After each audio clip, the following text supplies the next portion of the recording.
নমস্কার বন্ধুরা, আজকে চলে এসেছি একটা নতুন ভিডিও নিয়ে। এখন আমি খেসার ডালটা রান্না করব।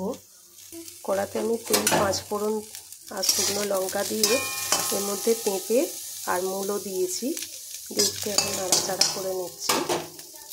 এর মধ্যে এখন আলুর টুকরোগুলো দিয়ে দিলাম, ভালো করে এবার নাড়াচাড়া করে নেব।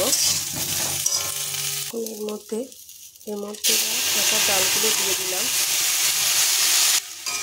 এখন ভালো করে নাড়াচাড়া করে নেব।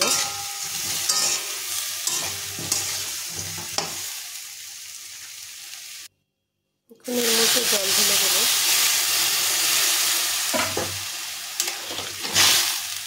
এখন আমি এই খেসার ডালটাকে প্রেসারের মধ্যে সিদ্ধ করতে দেব।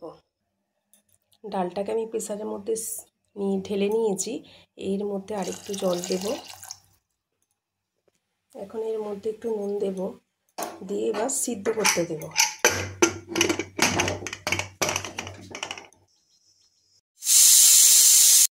এখন ডালটা আমার সিদ্ধ হয়ে গেছে। গ্যাসটা বন্ধ করে দিলাম। প্রেসারটাকে কিছুক্ষণ ঠান্ডা হওয়ার জন্য রেখে দেব। আমি তেল গরম করতে দিয়েছি, এর মধ্যে একটু আদা দিয়ে দিলাম। আদা থেতোটা একটু ভাজা হয়ে যেতেই সিদ্ধ করে রাখা খেসার ডালটা ঢেলে দিচ্ছি। ভালো করে নাড়াচাড়া করে নেব। এখন এর মধ্যে একটু জল দিয়ে দেব। এবার ভালো করে নাড়াচাড়া করে নেব।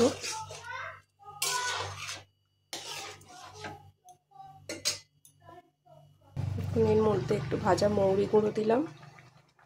এখন এর মধ্যে একটু জিরে গুঁড়ো দিলাম।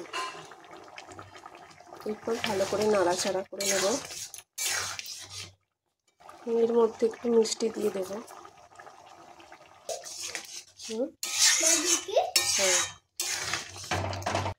এখন আমার রেডি হয়ে গেছে খেসার ডাল। এবার গ্যাসটা আমি বন্ধ করে দেব। ডালটা আমি এখন ঢেলে নেব।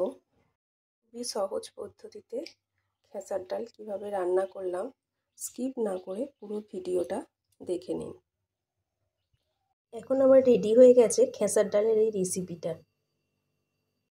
আমার এই খেসার ডালের রেসিপিটা কেমন হয়েছে লাইক, শেয়ার, কমেন্ট করে জানাবেন আপনাদের মতামত।